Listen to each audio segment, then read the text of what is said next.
గోదావరి తీరాన ఉన్న పచ్చని పల్లెటూరు కోటిపల్లి. ఆ ఊరిలో కోటయ్య అనే ఒక పెద్ద వ్యాపారి ఉండేవాడు. అతడు ధనికుడే కాని పరమదురాశపరుడు. ఎవరికి ఏ చిన్న సాయం చేసినా, కనీసం ఎవరితోనైనా రెండు మాటలు మాట్లాడినా ఇందులో నాకేం లాభం అని ఆలోచించే స్వార్థబుద్ధి కలవాడు. అదే సమయానికి పక్క ఊరు నుంచి బతుకుదెరువు కోసం చెన్నయ్య తన కుటుంబంతో వచ్చి కోటయ్య ఇంట్లో కొత్తగా అద్దెకు దిగాడు.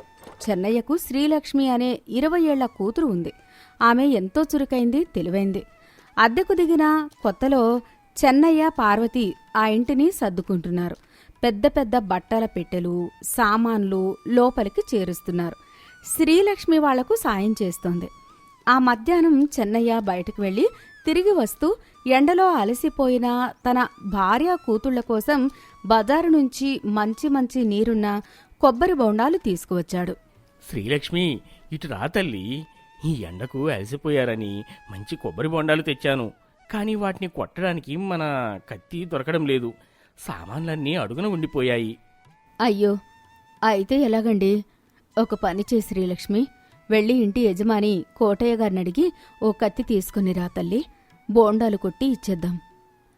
అలాగేనమ్మా, ఇప్పుడే వెళ్ళి అడిగి తెస్తాను. శ్రీలక్ష్మి వెళ్ళి కోటయ్య భార్యను అడిగి కత్తి తీసుకుని వస్తుంది. బోండాలు కొట్టి నీళ్లు తండ్రికి తల్లికి ఇస్తుంది. ఆ తర్వాత ఆ కత్తి తీసుకుని తిరిగి ఇవ్వడానికి వెళ్తుంది. అప్పుడే కోటయ్య తన అంగడి నుంచి ఇంటికి వస్తుంటాడు. దారిలో శ్రీలక్ష్మి ఎదురుపడగానే కోటయ్య ఆగిపోయాడు. ఏమిటమ్మా శ్రీలక్ష్మి, ఈ ఎండలో ఇలా బయటకు వచ్చావు? శ్రీలక్ష్మి వినయంగా చేతిలోని కత్తిని చూపిస్తూ, ఏం లేదు మామయ్య, మా నాన్నగారు కొబ్బరి బొండాలు తెచ్చారు. వాటిని కొట్టుకోవడానికి మీ ఇంట్లో కత్తి అడిగి తీసుకువెళ్లాను. పనైపోయింది. ఆ కత్తి తిరిగి ఇవ్వడానికి వచ్చాను. ఇదిగోండి మామయ్య. కత్తి ఇచ్చావు సరే, కానీ నువ్వు చేసిన పని ఏం బాగాలేదు తల్లి. ఏమైంది మామయ్య? కత్తికేమైనా అయిందా? సరిగ్గానే ఇచ్చాను కదా. కత్తికి ఏమీ కాలేదు. నా కత్తి అయితే తిరిగి ఇచ్చావు, కానీ మరి ఆ కత్తి వాడుకున్నందుకు నాకు లాభం ఏంటి? ఊరికే నా వస్తువులు ఎలా వాడుకుంటారు? నేను కత్తి ఇచ్చినందుకు ప్రతిఫలంగా కనీసం ఒక కొబ్బరి బొండం అయినా ఇచ్చావా? ఊరికే వాడుకుంటే నాకు నష్టం కదమ్మా. కోటయ్య దురాశకు, అతని మాటలకు శ్రీలక్ష్మి ఒక్క క్షణం అవాక్కైంది. ఓహో, ఈయనగారి వాలకం ఇదా? కత్తి 2 నిమిషాలు వాడుకున్నందుకు కూడా లాభం ఆశిస్తున్నాడా దేవుడా అని లోపల నవ్వుకుంది. కాని పైకి మాత్రం వినయంగా నటించింది. అయ్యో మామయ్య, నాకీ విషయం తెలీదు. మీరు అడగాల ఏంటి? ఇప్పుడే తెస్తానుండండి.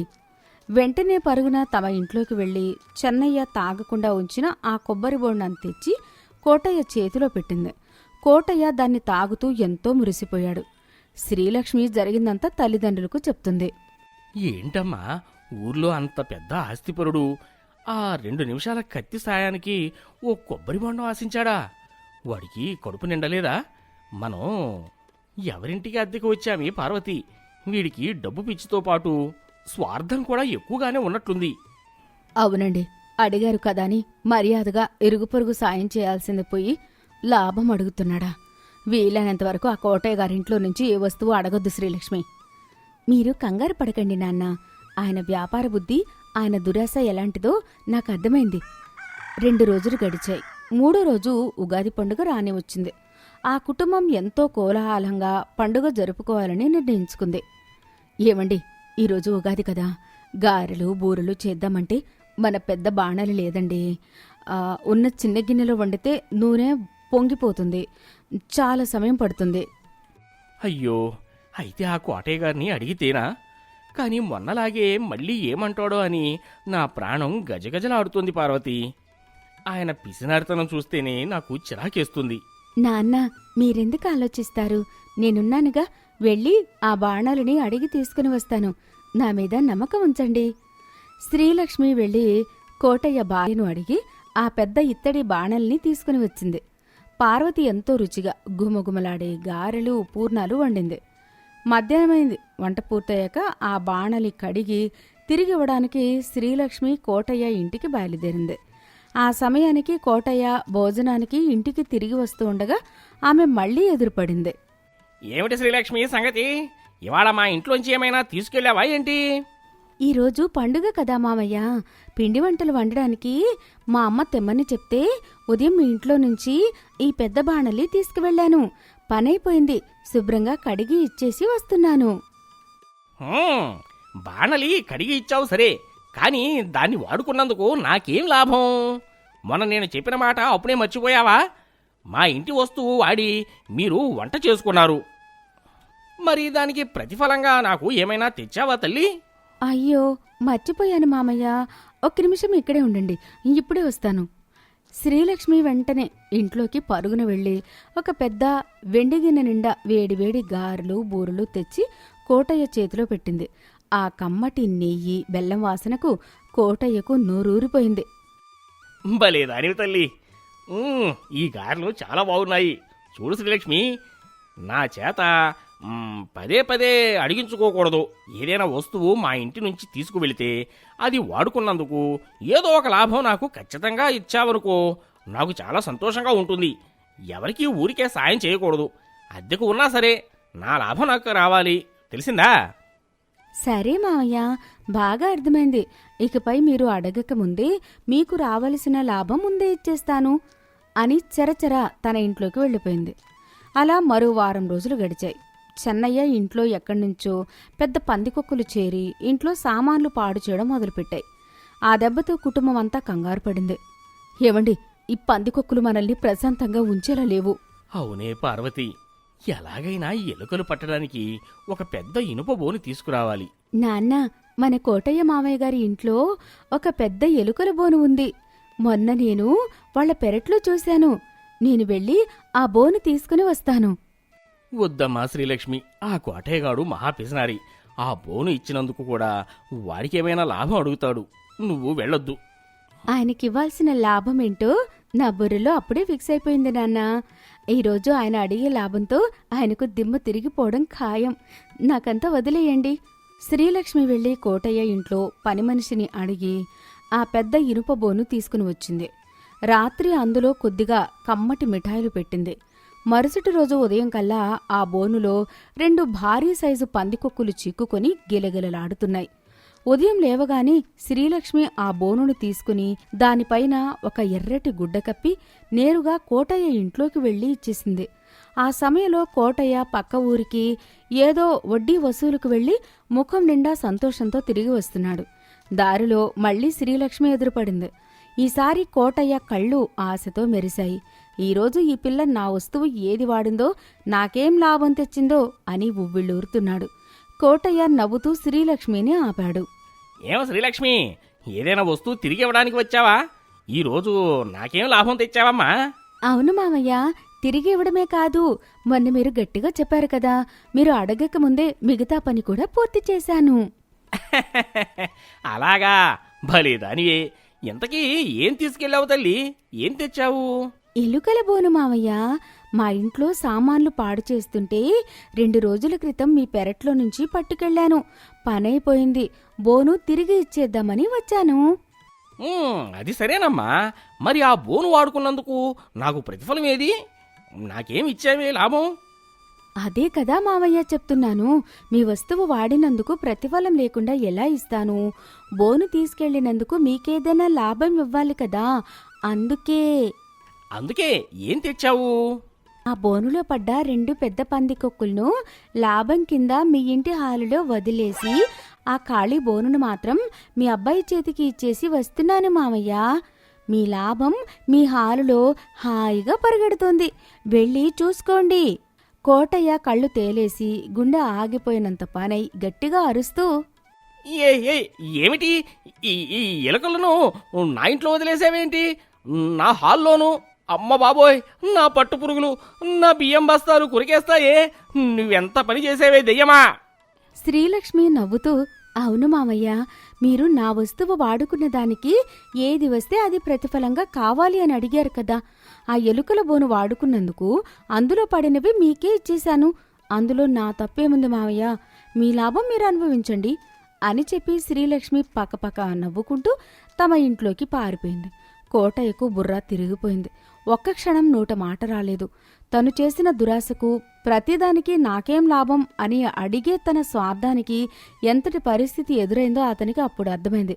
ఇంట్లోకి వెళ్లి చూసేసరికి ఆ 2 పందికొక్కులు ఇల్లంతా నానా రభస చేస్తున్నాయి. వాటిని పట్టుకోవడానికి కోటయ్య వాడి కొడుకు పడ్డ పాట్లు అంతా ఇంత కాదు. సాయంత్రం కోటయ్య తల దించుకుని చెన్నయ్య ఇంటి దగ్గరికి వచ్చాడు. చెన్నయ్య గారు, నన్ను క్షమించండి. మీ కూతురు శ్రీలక్ష్మికి ఉన్న బుద్ధి, జ్ఞానం నాకు ఈ వయసులో కూడా లేకపోయాను. ప్రతి చిన్నదానికి లాభం ఆశించే నా స్వార్థానికి మీ అమ్మాయి తగిన శాస్తి చేసింది. ఇరుగు పొరుగు వాళ్లకు చేసే చిన్న సాయంలో దేవుడు ఆశీస్సులు ఉంటాయని ఇన్నాళ్ళు నేను మర్చిపోయాను. ఇక మీరెప్పుడైనా మా ఇంట్లోంచి ఏ వస్తువైనా వాడుకోవచ్చు. నేను ఎలాంటి లాభం ఆశించను. అదేంటి కోటయ్య గారు అంత మాట అన్నారు? పర్వాలేదులేండి, మీ మనసు మారితే అంతే చాలు. మనమంతా ఒకరికొకరు సాయం చేసుకోవాలి. కోటయ్య ఒక్క క్షణం ఆగి శ్రీలక్ష్మి వైపు చెన్నయ్య వైపు ఎంతో అభిమానంగా చూశాడు.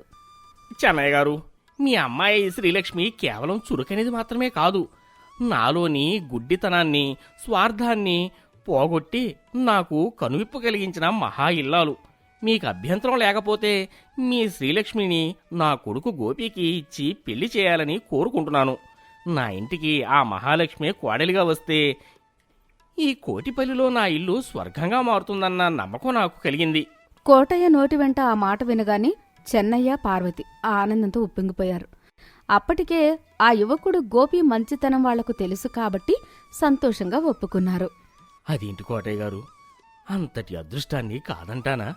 మీ అబ్బాయి గోపికి మా అమ్మాయిని ఇవ్వడం మాకెంతో సంతోషం. ఈ సంబంధం నాకెంతో లాభం చెన్నయ్య గారు. అదేనండి, నా డబ్బు కాదు, నా జీవితానికి అసలైన లాభం. అందరూ సంతోషంగా పకపక నవ్వుకుంటారు. కొద్ది రోజుల్లోనే కోటయ్య తన కొడుకు గోపితో శ్రీలక్ష్మి వివాహం అంగరంగ వైభవంగా జరిపించాడు. ఆ సంఘటన తర్వాత కోటయ్యలో క్రమంగా చాలా గొప్ప మార్పు వచ్చింది. ఇతరులకు సాయం చేసినప్పుడు నాకేం లాభం అని ఆశించే ధోరణిని పూర్తిగా వదులుకున్నాడు. పేదలకు ఆపదలో సాయం చేస్తూ నలుగురిలో మంచి పేరు తెచ్చుకున్నాడు. శ్రీలక్ష్మి కోడలుగా ఆ ఇంట అడుగుపెట్టాక ఆ ఇల్లు సిరి సంపదలతో, సంతోషాలతో కళకళలాడింది. నీతి: ప్రతి చిన్న సాయానికి లాభం ఆశించే స్వార్థం ఎప్పటికైనా మనల్ని నవ్వులు పాలు చేస్తుంది. దురాశను వదిలి సాటివారికి సాయం చేయడంలోనే మనిషికి నిజమైన గౌరవం, ఆనందం దక్కుతాయి. మంచి గుణం, తెలివితేటలు మన భవిష్యత్తును అద్భుతంగా రామేశ్వరం గ్రామం పచ్చని పొలాలతో, ఎద్దుల బండ్ల చప్పుళ్లతో కళకళలాడుతోంది. ఆ ఊరిలో భద్రయ్య అనే ఒక సామాన్య రైతు ఉన్నాడు. ఆయనకి ఊరి మధ్యలో 4 వీధులు కలిసే కూడలలో తాతల కాలం నాటి ఒక పెద్ద పెంకుటిల్లు ఉంది. భద్రయ్యకు ఆస్తి అంటే ఆ ఒక్క ఇల్లే. ఆయనకు సీత అనే ఒక చక్కటి కూతురు ఉంది. సీతకి పెళ్లి సంబంధాలు చూస్తున్నారు. అదే ఊరిలో ఉన్న మోతుబరి రైతు ధర్మయ్య కొడుకు శివయ్యతో సీత పెళ్లి కుదిరింది. శివయ్య చాలా బుద్ధిమంతుడు, చురుకైనవాడు. కాని భద్రయ్య గారు పెళ్లికి కట్న కానుకలు, లాంఛనాలు భారీగానే అడిగాడు. రాత్రి 8 గంటలు. భద్రయ్య తన పెంకుటింటి వరండాలో దీపం వెలుతురులో లెక్కలు వేసుకుంటున్నాడు. ఆయన భార్య అన్నపూర్ణమ్మ ఆవకాయ జాడి పక్కన పెట్టి వచ్చింది. ఏవండి, ముహూర్తానికి ఇంకో నెలే గడువుంది. ధర్మయ్య గారు అడిగిన కట్నం, డబ్బు, పెళ్లి పందిరి ఖర్చులు అన్నీ కలిపితే సుమారు 2000 రూపాయలవుతున్నాయి. మన చేతిలో చిల్లిగవ్వలేదు. అప్పు ఇస్తానన్న షావుకారు ముఖం చాటేశాడు. ఇప్పుడు ఎలా? అదే ఆలోచిస్తున్నానే అన్నపూర్ణ. నా కూతురు పెళ్లి ఘనంగా జరగాలి. అల్లుడు శివయ్య బంగారం లాంటివాడు. వాళ్ళ నాన్న ధర్మయ్య కొంచెం కట్నం ఆశ ఉన్నవాడే, కాని మనిషి మంచోడే. ఏది ఏమైనా పెళ్లి ఆగిపోకూడదు. మరి డబ్బులెక్కడ్నుంచి వస్తాయి?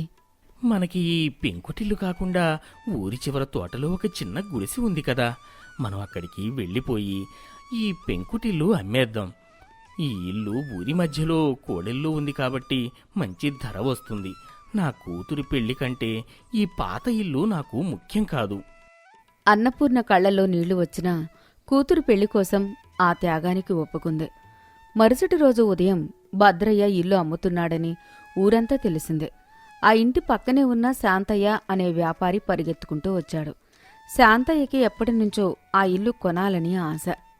ఏమయ్యా శాంతయ్య, నీ ఇల్లు అమ్ముతున్నావట, నిజమేనా? ఊరికే ఎవరికో ఎందుకు అమ్మడం, నాకిచ్చేయి. నీ ఇల్లు నా ఇంటికి ఆనుకునే ఉంది. రెండూ కలిపేసి పెద్ద బంగళా కట్టుకుంటా. సంతోషం శాంతయ్య, నీలాంటి తెలిసిన వాళ్ళకి ఇస్తే నాకు ఆనందమే. 2000 ఇస్తే ఇల్లు నీదే. అలాగే భద్రయ్య, ఈ ఇల్లు నాకు భలే కలిసి వస్తుంది. నా అదృష్టం పడినట్టే. ఇదిగో ఈ 100 రూపాయలు భయానాగా పట్టుకో. రేపు దస్తావేజులు చేసుకుని మిగతా డబ్బు ఇచ్చేస్తాను. భద్రయ్య ఆనందంగా ఆ 100 రూపాయలు తీసుకుని కళ్లకు అద్దుకున్నాడు. హమ్మయ్య, నా కూతురి పెళ్లికి ఉన్న పెద్ద అడ్డంకి తొలగిపోయింది అని సంబరపడ్డాడు. శాంతయ్య ఆనందంగా ఇంటికి వెళ్తున్నాడు.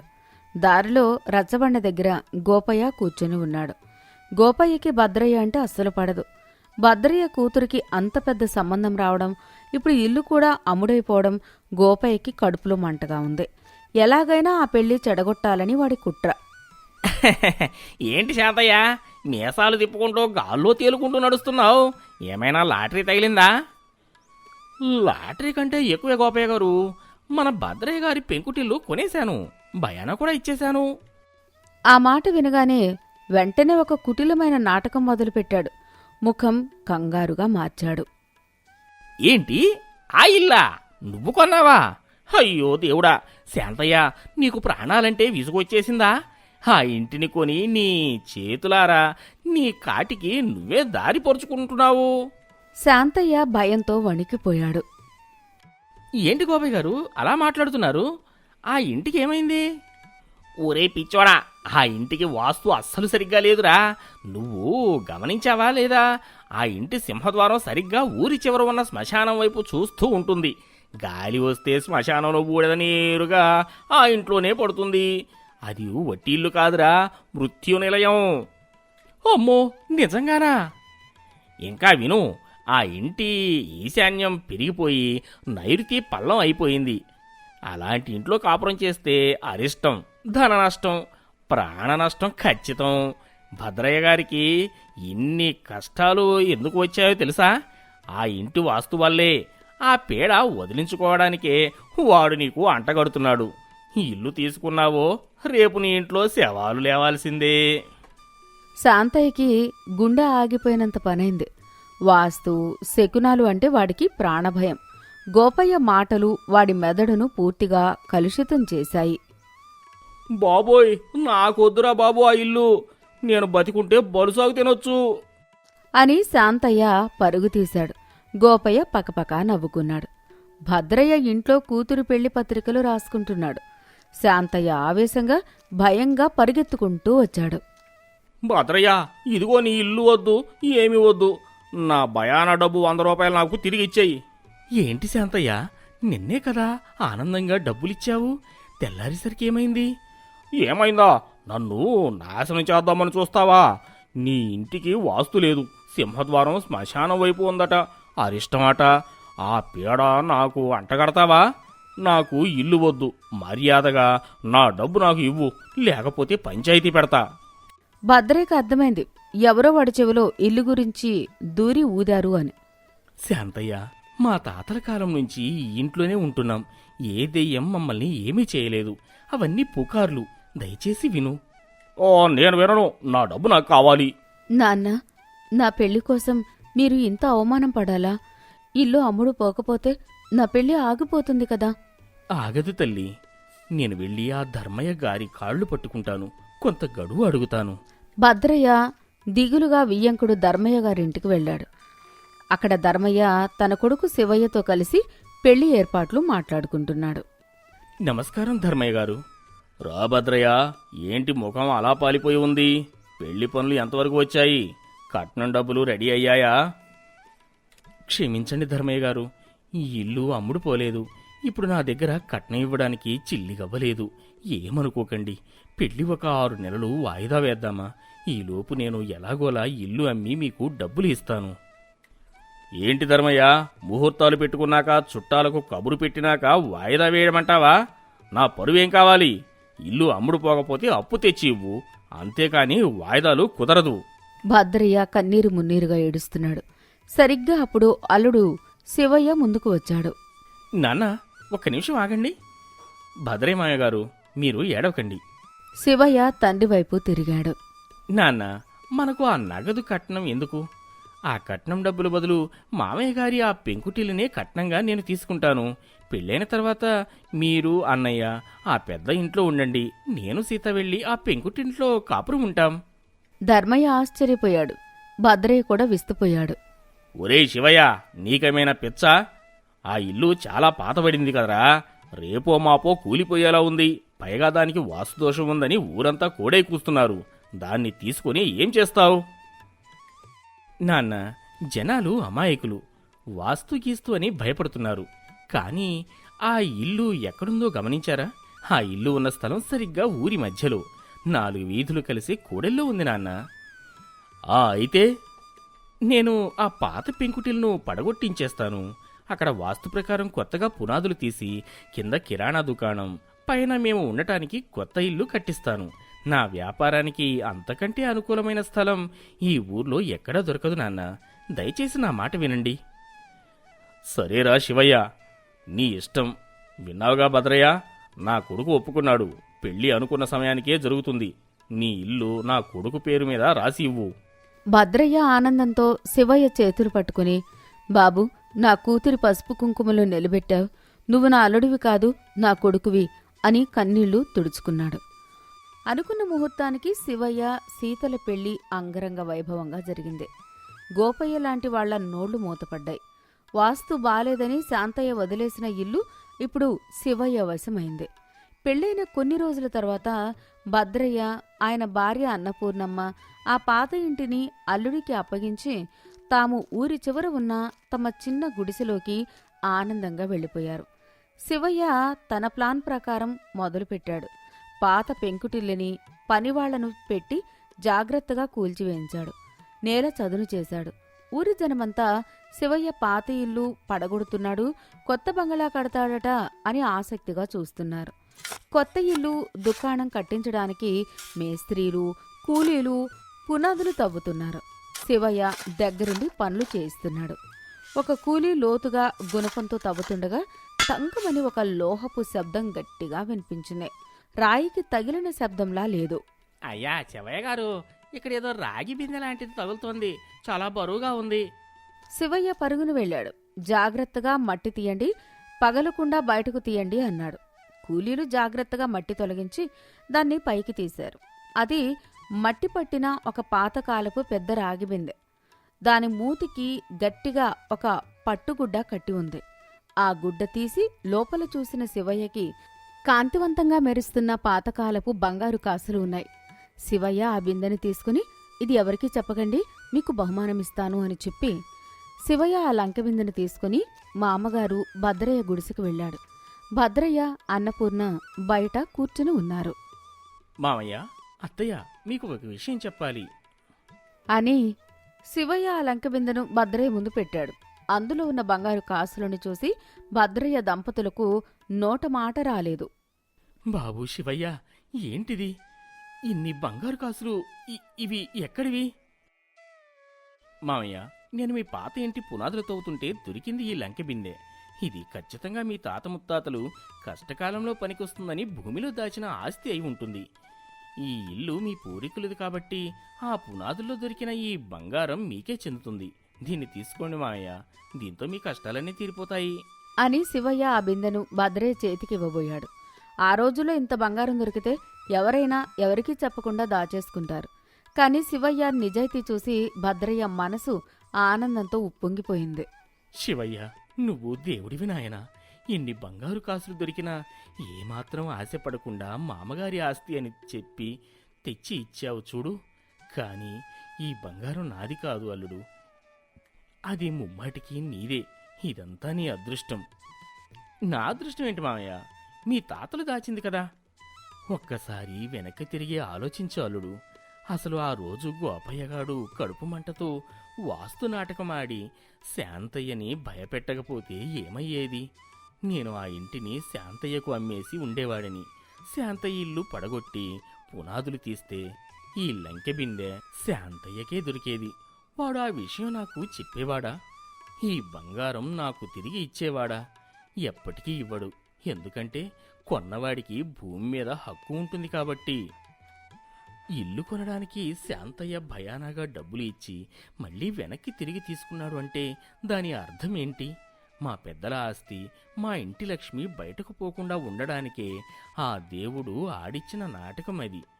గోపయ్య కుట్ర వల్ల నా ఇల్లు నాకు మిగిలింది. ఆ కష్టకాలంలో నువ్వు మా ఇంటిని తీసుకున్నావు. ఇది దేవుడి దయాళుడు. ఆ దేవుడు మా పెద్దల ఆస్తిని నీ అదృష్టం ద్వారా మళ్ళీ మా ఇంటి కూతురు సీత చేతికి వెళ్లేలా చేశాడు. కాబట్టి ఆ బంగారం నీదే. నువ్వే వ్యాపారంలో పెట్టుకో. భద్రయ్య చెప్పిన మాటల్లోని సత్యానికి శివయ్య అవాక్కయ్యాడు. భద్రయ్య కర్మ సిద్ధాంతాన్ని ఎంత గొప్పగా అర్థం చేసుకున్నాడో చూసి గర్వపడ్డాడు. శివయ్య సంతోషంగా ఆ లంకబిందెని తీసుకుని తన ఇంటికి వెళ్ళాడు. ఆ బంగారంతో ఊరి మధ్యలో పెద్ద వ్యాపారం మొదలుపెట్టాడు. ఆ పెంకుటిల్లు స్థానంలో పెద్ద మేడ లేచింది. శివయ్య తన మామగారిని, అత్తగారిని కూడా తన ఇంట్లోనే ఉంచుకుని గౌరవంగా చూసుకున్నాడు. కుట్ర చేసిన గోపయ్య, భయపడి పారిపోయిన శాంతయ్య శివయ్యకు దొరికిన నిధి గురించిన విని కడుపు మంటతో కుమిలిపోయారు. నీతి, అదృష్టం. ఎవరి అదృష్టం ఎలా రాసిపెట్టి ఉంటే దేవుడు వారికి ఆ రూపంలోనే దాన్ని అందిస్తాడు. దాన్ని ఎవరూ ఆపలేరు. నిజాయితీ. శివయ్య లాంటి నిజాయితీ పరులకి లక్ష్మీదేవి దక్కుతుంది. కుట్రలు పనికిరావు. గోపయ్య చేసిన కుట్ర చివరికి భద్రయ్య కుటుంబానికి మేలే చేసింది. పరులకు కీడు తలపెడితే దేవుడు దాన్ని వాళ్లకు మేలుగా మారుస్తాడు.